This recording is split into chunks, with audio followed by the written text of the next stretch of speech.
The smell of burnt toast hits me before I even open my eyes. Mom's passive-aggressive breakfast ritual has begun right on schedule. I know exactly what comes next. The loud clattering of pans, the aggressive whisking of eggs, all designed to wake me before my 5 a.m. alarm. I'm Desiree, and this is what supporting your parents looks like at 32. Not the Instagram version with heartwarming captions and filtered photos of Sunday brunches. The real version, where you wake up exhausted in your childhood bedroom because your parents need you close while they're getting back on their feet. That was 5 years ago. Desiree, Mom's voice carries up the stairs. The least you could do is come down and eat with us before work. I pull myself out of bed, muscles aching from yesterday's double shift.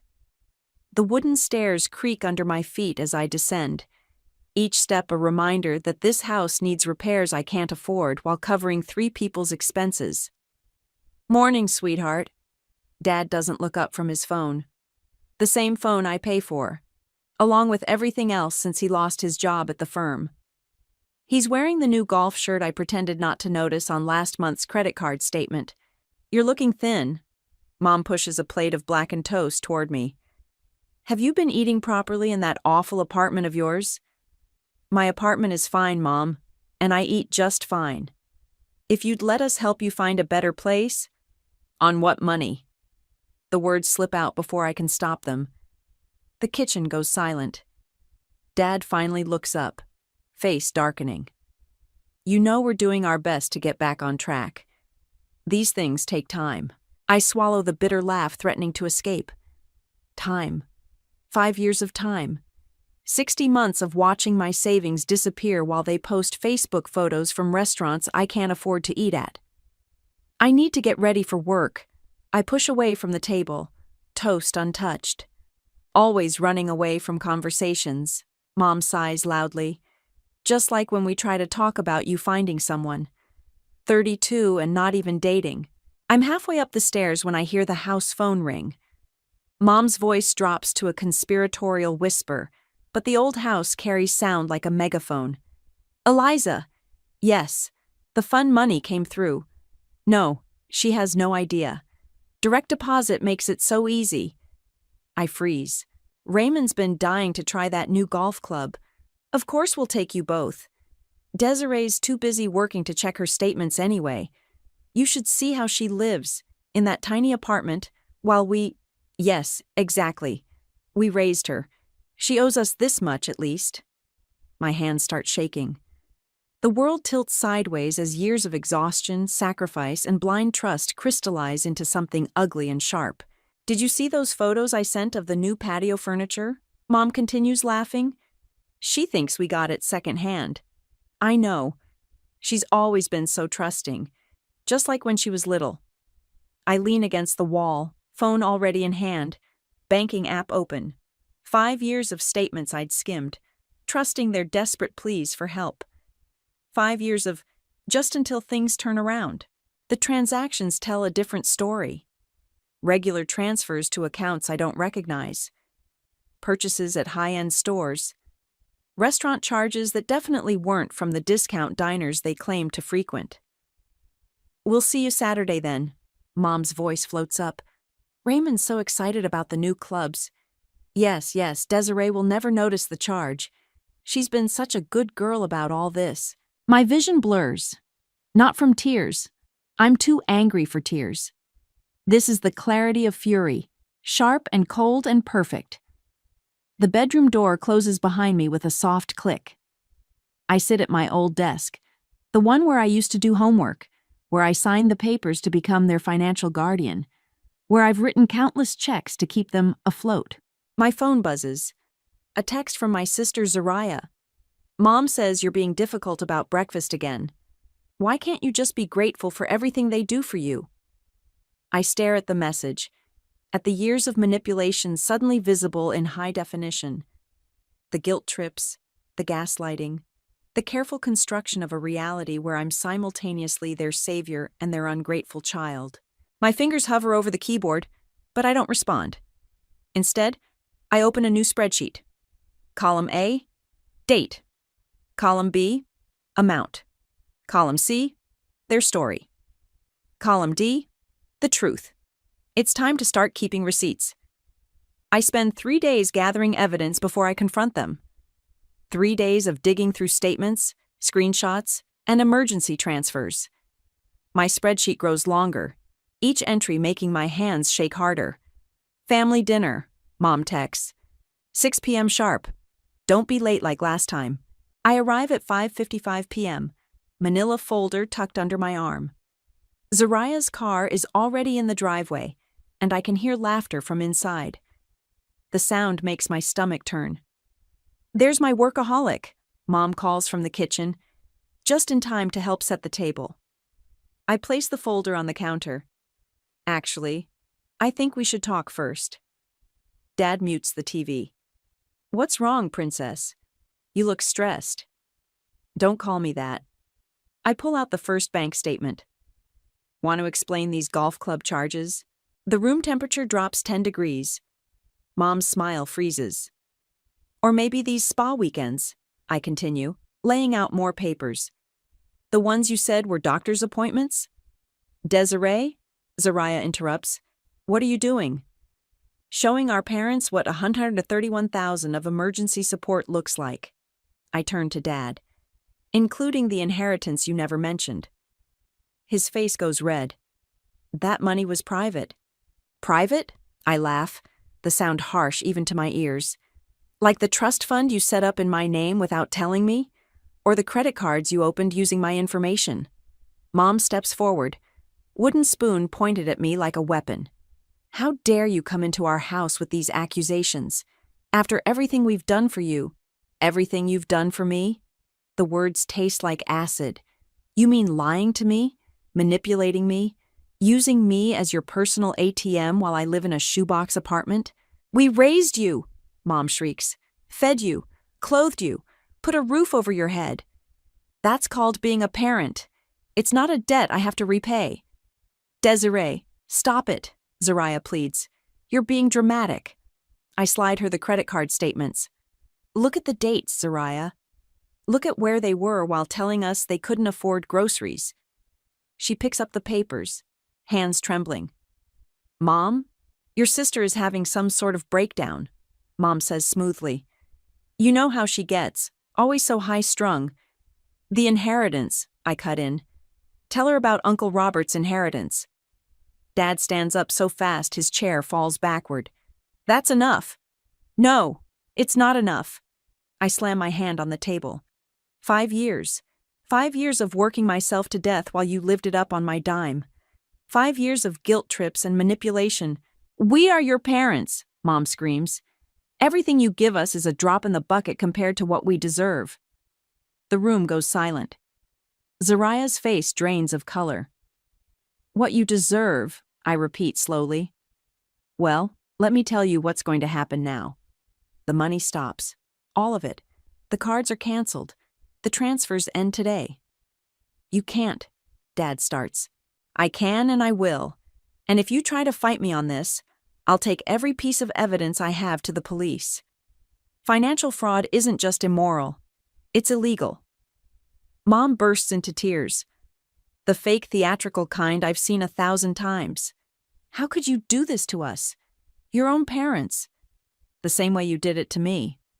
I turn to Zariah. Check your credit report. Check everything. They're not who we thought they were. I grab my folder and walk toward the door. Behind me, chaos erupts. Mom wails. Dad shouts. Zariah asks questions in an increasingly panicked voice. Desiree, Dad's voice booms. If you walk out that door, you'll what? I turn back one last time. Cut me off? Guilt trip me? Gaslight me into submission?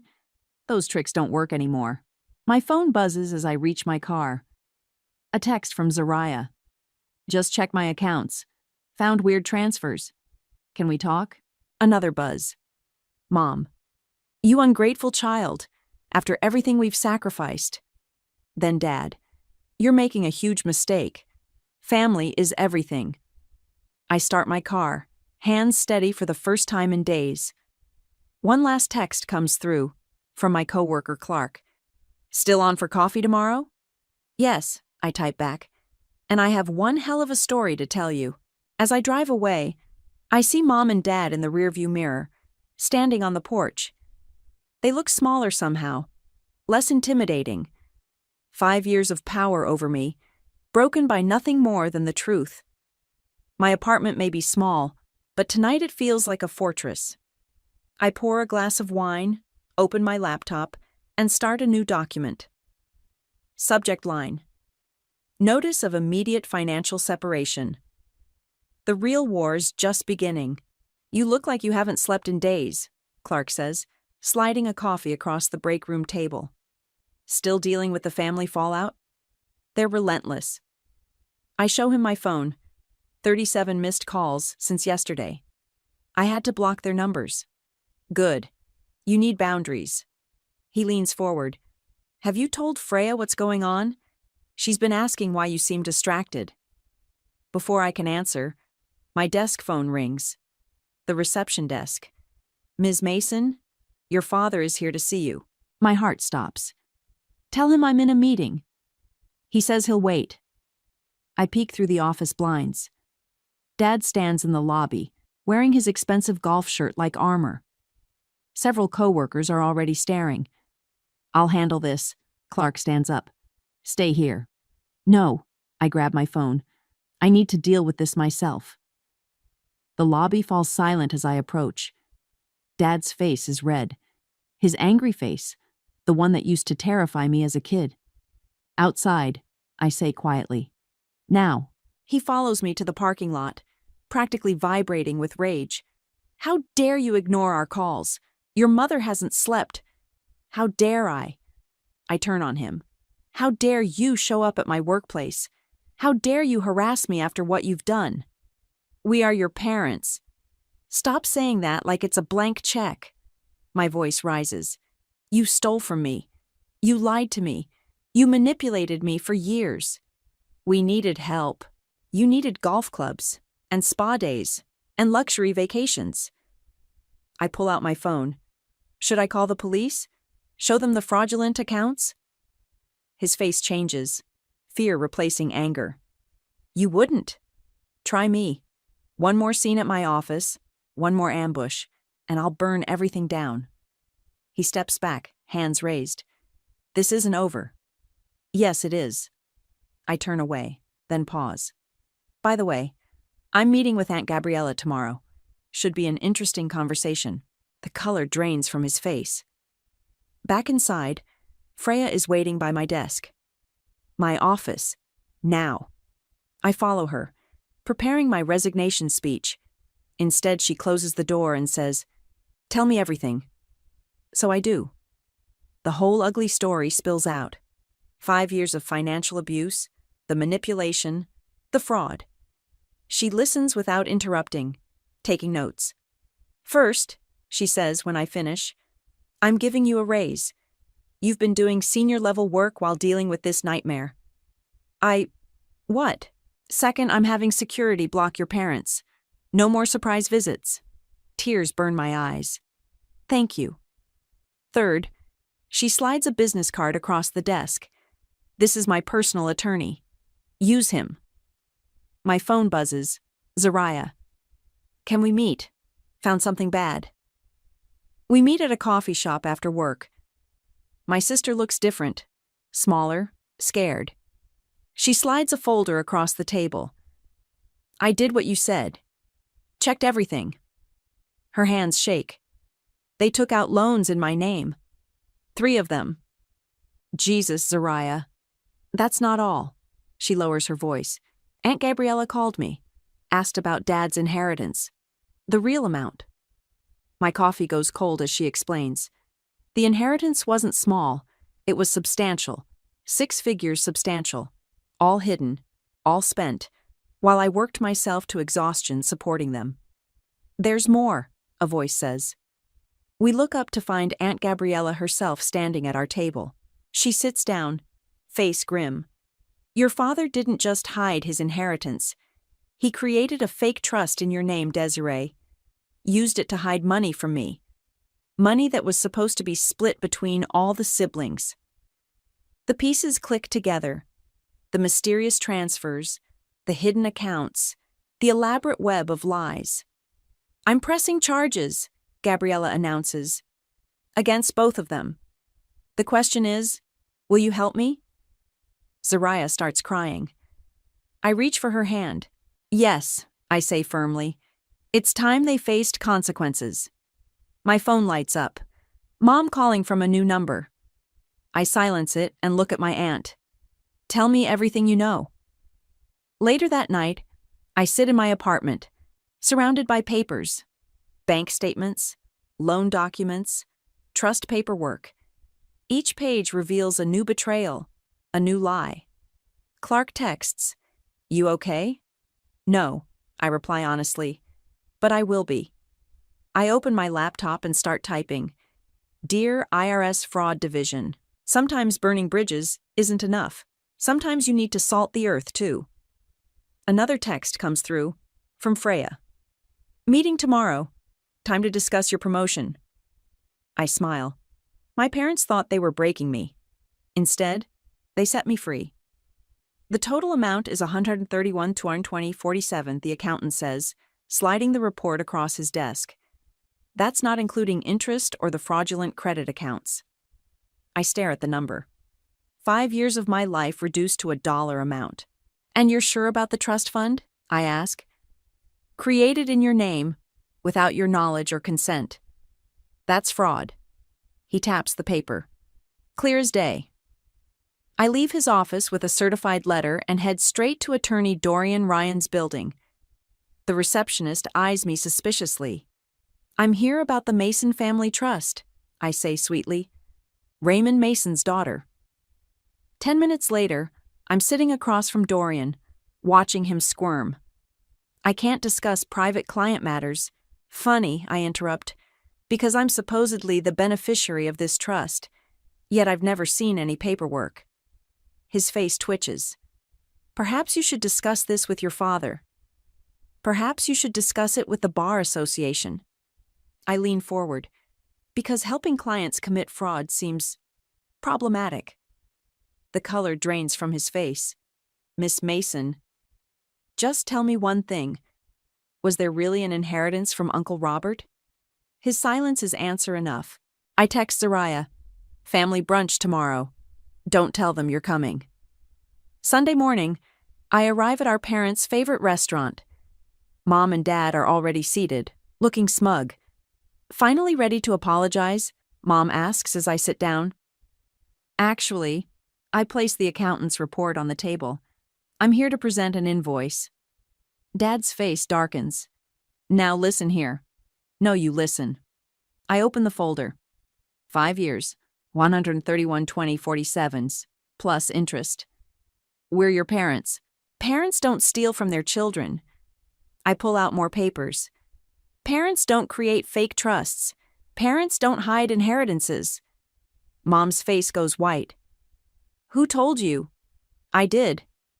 Zariah appears beside the table, right on cue. "And Aunt Gabriella told me." "This is ridiculous," Dad sputters. "We don't owe you any." "Actually," I cut in, "according to the law, you do. Fraud is fraud, Dad, even when it's family." Mom grabs her water glass. "You ungrateful little—" "Don't," Zariah warns. "Don't you dare make a scene." "You're both conspiring against us." Mom's voice rises. "After everything we've sacrificed." "Sacrificed?" I laugh. "Like the spa weekends? The golf membership? The hidden inheritance?" "That money was ours." Dad slams his fist down. "The trust fund wasn't." I turn to Zariah. "Show them." She pulls out her phone, plays the recording of Dorian Ryan admitting everything. Mom's face contorts with rage. "You recorded everything," I smile. "Every admission, every lie, every fraud." Mom stands up so fast her chair falls backward. "You think you can threaten us?" "No threats," I say calmly. "Just consequences." She grabs the table edge. "You little—" The table flips. Water glasses shatter. Other diners gasp. Mom stands there, shaking with rage, as restaurant staff rush over. "I think we're done here." I stand up. brushing water from my dress. You'll be receiving formal documentation from my attorney. If you do this, Dad calls after us, you're no longer our daughters. Zariah turns back. No, we stopped being your daughters the moment you chose greed over love. Outside, she breaks down crying. I hold her tight, feeling strangely calm. What now? She whispers. Now? I pull out an envelope. Now I mail them this. The envelope contains every transaction, every lie, every manipulation from the past 5 years. The cover letter reads, Final Accounting, 2018-2023 support contributions. They'll never pay it, Zariah says. They don't have to. I hug her again. This isn't about money anymore. My phone buzzes. Clark. How'd it go? Table flip dramatic, I reply. But we're okay. Another text comes through, from Freya. Your office is ready. VP title looks good on the door. I show Zariah the message. She smiles through her tears. They tried to keep us small, she says. They failed. We walk away from the restaurant, leaving behind the sounds of Mom's hysterics and Dad's threats. Behind us lies 5 years of manipulation and theft. Ahead lies freedom. Want to get real brunch? I ask Zariah. Somewhere without flying tables? She laughs. A real laugh. Maybe her first in weeks. Lead the way, sis. My phone buzzes one last time. Mom. You'll regret this. I delete the message without responding. Some bridges need to burn. He's back again, our security guard says, pointing to the parking lot. 3rd time this week. From my new corner office window, I can see Dad's car idling near the entrance. 2 weeks of silence broken by his daily stalking routine. Want me to call the police? The guard asks. Not yet. I close the blinds. Just document everything. My phone lights up. Mom's latest burner number. I block it without reading the message. 10 minutes later, my work email pings with a message from an unfamiliar address. You're killing your father. He can't sleep. Please call us. Delete, block, repeat. Freya knocks on my door. Your 10 a.m. is here. Also, your father is lurking in the parking lot? Yeah, I know.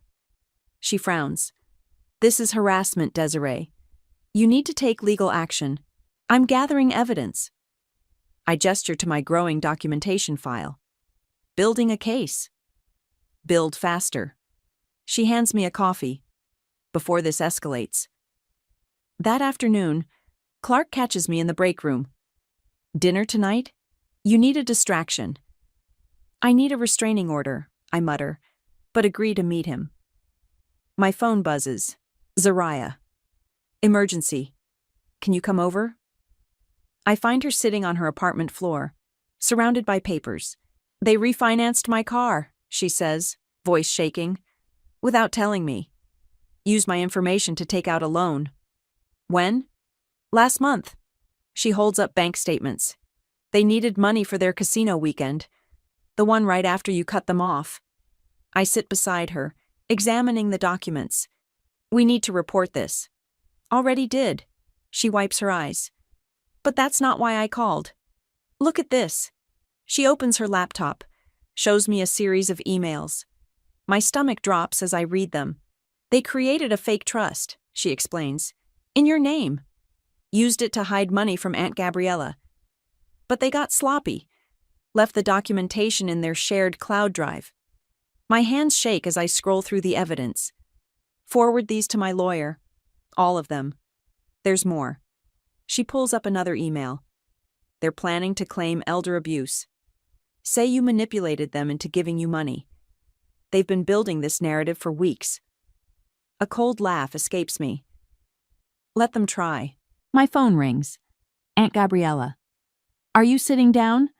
Because I just found something interesting in your father's financial records.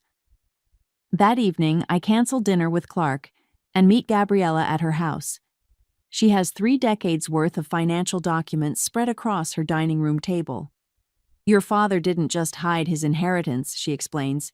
He hid mine too. Used your identity to create accounts, move money around. Classic fraud scheme. How much? She names a figure that makes my head spin. I'm pressing charges, she announces. Criminal charges. Will you testify? In a heartbeat. My phone buzzes. An email from Mom. If you don't call us by tomorrow, we're going to the police. We'll tell them everything. I forward the email to my lawyer, then type a response. Please do. Explain the fraud, the identity theft, the fake trusts. I have documentation for everything.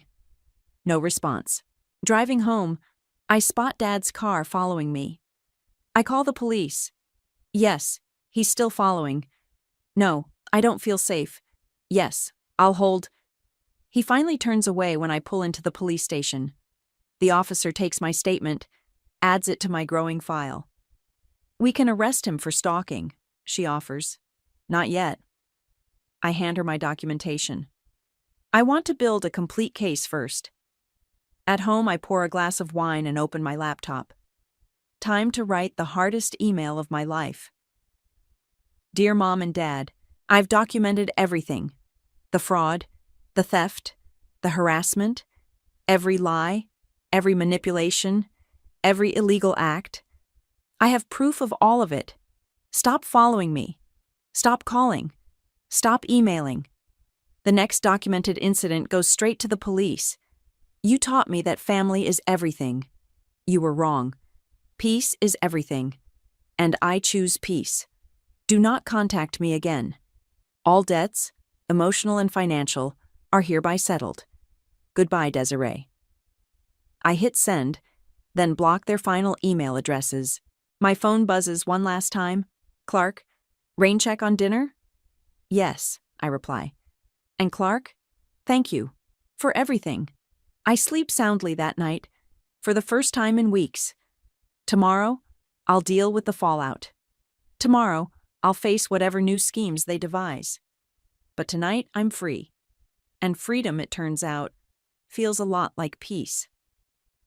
The IRS takes fraud very seriously, the agent says, flipping through my documentation. Especially when it involves identity theft and hidden trusts. I sit in the federal building, watching her highlight sections of my report. 3 hours of detailed explanation, bank statements, and evidence. Your parents were thorough, she notes. They were greedy, I correct her, and they got sloppy. My phone buzzes. Zariah. Mom's having a meltdown on Facebook. Check your email. The post is exactly what I expected. A long, tearful narrative about ungrateful children and aging parents. How they sacrificed everything. How I abandoned them in their time of need. Perfect, I mutter, forwarding it to my lawyer. What's perfect? Clark asks, appearing at my desk with coffee. They're doing my job for me. I show him the post. Every public statement, every accusation. It's all evidence. Speaking of evidence, he slides a USB drive across my desk. Security footage from the parking lot. Your dad's daily visits, time-stamped and documented. I add it to my growing file. You're too good to me. I'm just getting started, he grins. Dinner tonight? Before I can answer, Freya appears. Desiree, Aunt Gabriella is here. My aunt storms into my office, face flushed with anger. They did it again. Look at this. She hands me a stack of papers. More trust documents, more fraud, more lies. But these are different. These show exactly how they hid money from her, using my identity as cover. I'm suing them, she announces. Criminal and civil charges. The DA is very interested in this case. My phone rings. Zariah again. Dad just got served. Legal papers from Gabriella's lawyer. He's losing it.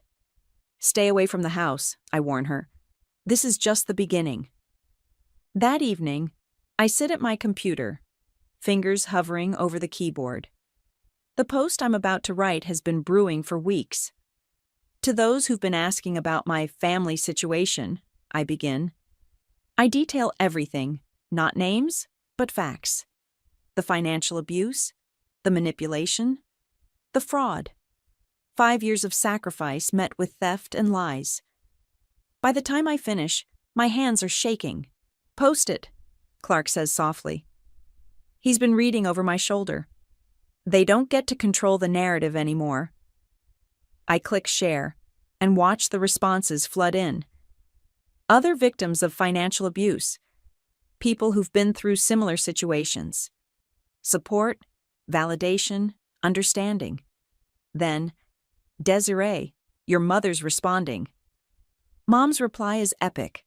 Pages of accusations, twisted facts, emotional manipulation. Each word digs her grave deeper. "Send screenshots to the lawyer," Zariah texts. "This is better than we hoped." The next morning, Dad gets served again, this time with IRS investigation papers. Mom's hysterical voicemail goes straight to my evidence file. "You think you can destroy us?" she screams. "We're your parents. Delete. Block. Document. Freya calls me into her office. "The board approved your promotion." And she slides over a paper. "Your raise. Effective immediately." I stare at the number. More than enough to finally move to a better apartment. To start fresh. "Thank you," I whisper. "No," she says firmly. "You earned this. All of it." My phone buzzes. The family lawyer. "Your parents received the IRS notice. They're panicking. Want to negotiate." "No deals," I text back. "Let them face the consequences." Zariah meets me for lunch, bringing more evidence she's found. "They're trying to hide assets," she explains, "moving money around. But it's too late." "Way too late," I agree, forwarding everything to the IRS agent. That afternoon, I receive an email from Aunt Gabriella's lawyer. The subject line, "Case update, urgent." Inside is a detailed list of every fraudulent transaction, every hidden account, every lie. The evidence is overwhelming. "We're filing criminal charges," the lawyer writes. "The DA is confident." I forward the email to my parents' last known address with one line. "You reap what you sow." Clark finds me in the break room, staring at my phone. "You okay?" "Better than okay." I show him the DA's email. "It's really happening. They're going to face consequences." "Good." He takes my hand. "Now, about that dinner." My phone buzzes one last time. Zariah. "Mom and Dad just got the DA's letter. They're crying about family loyalty and forgiveness." I type back. "Too little, too late." The war isn't over, but for the first time, victory feels certain. Not just legal victory, emotional victory. Freedom from their manipulation, their guilt, their control. I look at Clark, still holding my hand. Dinner sounds perfect. Sometimes the best revenge is simply living well. "Guilty on all counts," the DA announces in her office. They're accepting a plea deal. I sit between Zariah and Aunt Gabriella, watching my parents' carefully constructed world crumble through a conference call. "The terms?" Gabriella asks. "Full restitution, probation, and..." The DA pauses. "They have to admit everything, publicly." My hands shake as I sign the agreement. 5 years of lies ending in black and white truth. "They're broke," Zariah whispers. "The IRS froze everything." Good. I close the folder. They can finally live within their means. Outside the DA's office, my phone rings. "Clark, your office is packed. Ready for the move tomorrow?" "Almost." I smile, thinking of my new apartment. No more budget constraints, no more guilt-driven sacrifices. Just one more stop to make. I drive to my parents' house one last time. The yard is overgrown, the luxury cars gone. A far cry from the facade they maintained with my money. Mom opens the door, looking older than I remember.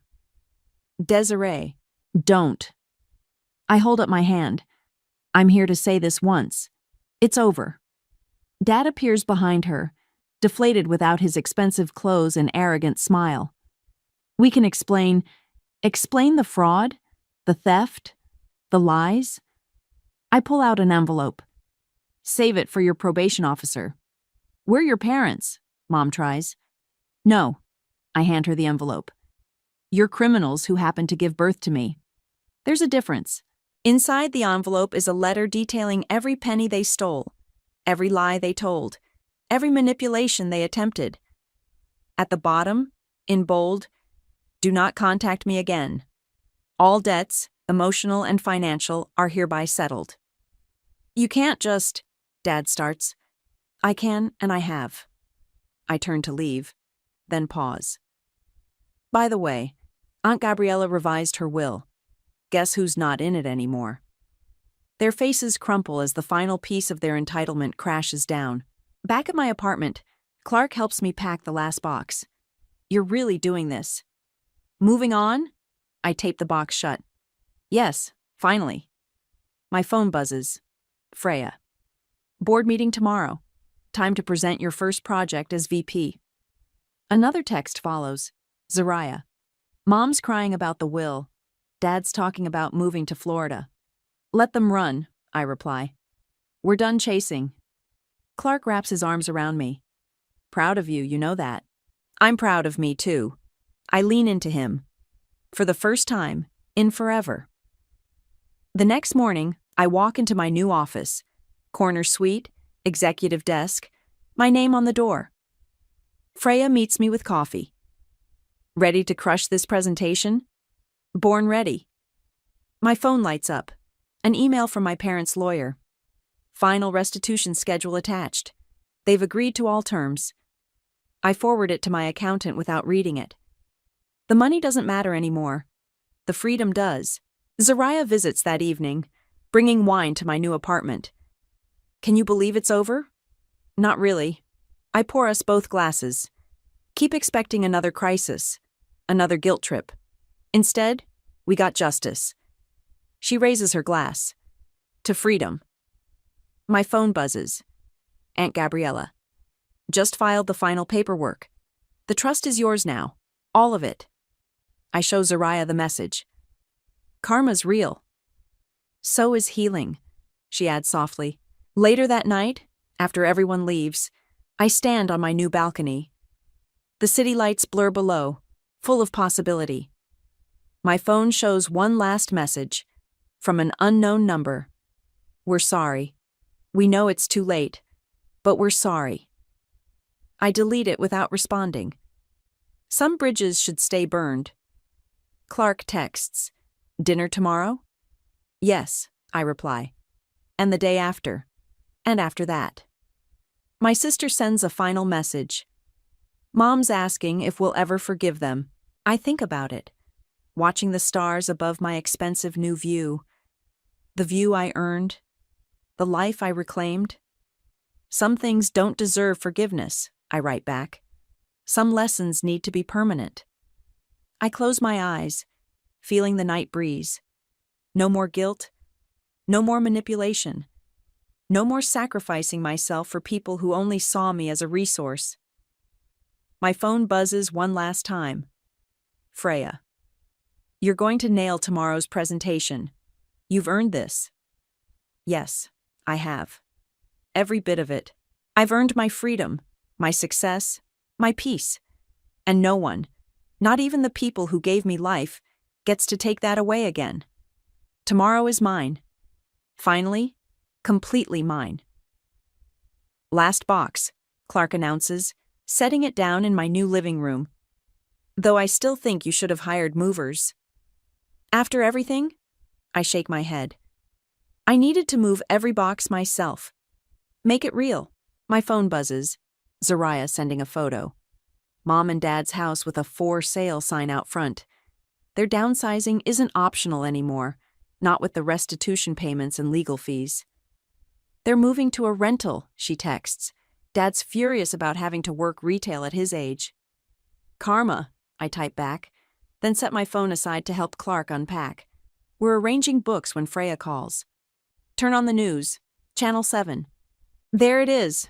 My parents on screen, making their court-mandated public statement. Mom looks small without her expensive clothes. Dad's shoulders slump as he reads their confession. We apologize for the financial fraud and emotional manipulation of our daughters. Clark mutes the TV. You don't need to watch this. Yes, I do. I unmute it. I need to hear them say it. We accept full responsibility for our actions. My phone lights up. Messages pouring in from family members who finally see the truth. Some apologize for not believing me. Others share similar stories of manipulation. The doorbell rings. Aunt Gabriella, with housewarming wine. Thought you might need this today. We sit on my new couch, watching my parents' public humiliation. Not with joy, but with quiet satisfaction. The trust paperwork is finalized, Gabriella says. Everything's in your name now, legally and properly this time. Another text from Zariah. Mom's asking if we'll visit them in their new place. Your choice, I reply. I'm done. Me too, she sends back. Finally free. Clark orders dinner while I unpack my home office. Between boxes, I find the original spreadsheet, my first documentation of their fraud. It feels like a lifetime ago. Ms. Mason, my building's concierge calls, there's a delivery for you. It's flowers, from my team at work. The card reads, Congratulations on the promotion and the new home. You earned this. Yes, I did. Every bit of it. The evening winds down. Gabriella leaves. Clark stays, helping me arrange furniture. We work in comfortable silence until my phone rings. Unknown number. Desiree? Mom's voice, smaller than I've ever heard it. Please. I hang up. Block the number. Turn back to building my new life.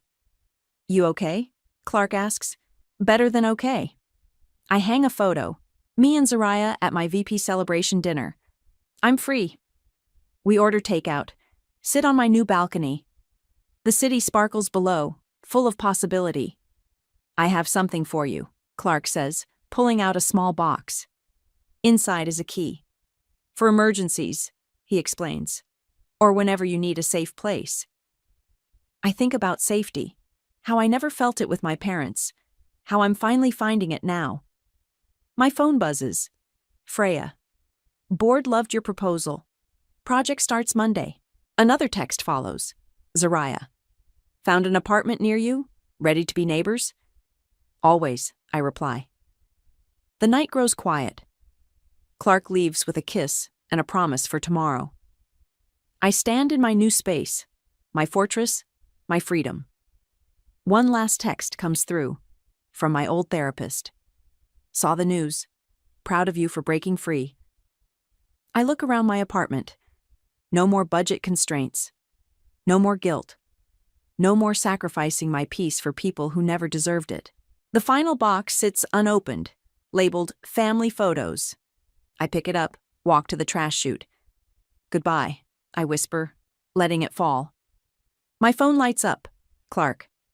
Breakfast tomorrow? Yes, I type back. New day, new traditions.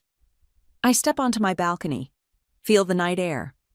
Below, a moving truck takes away my parents' stolen luxuries. Above, stars shine on my hard-earned peace. Some people say revenge doesn't bring peace. They're wrong. Sometimes revenge is just another word for justice. Sometimes burning bridges lights the way forward. I've earned this view, this peace, this freedom, and I'm never giving it back. My phone buzzes one final time. Zariah. We did it, sis. We're finally free. Yes, we are. Free to live. Free to thrive. Free to be ourselves without guilt or manipulation. I look out over the city. My city now. Tomorrow brings work, success, love, peace. All the things they tried to take. All the things I took back.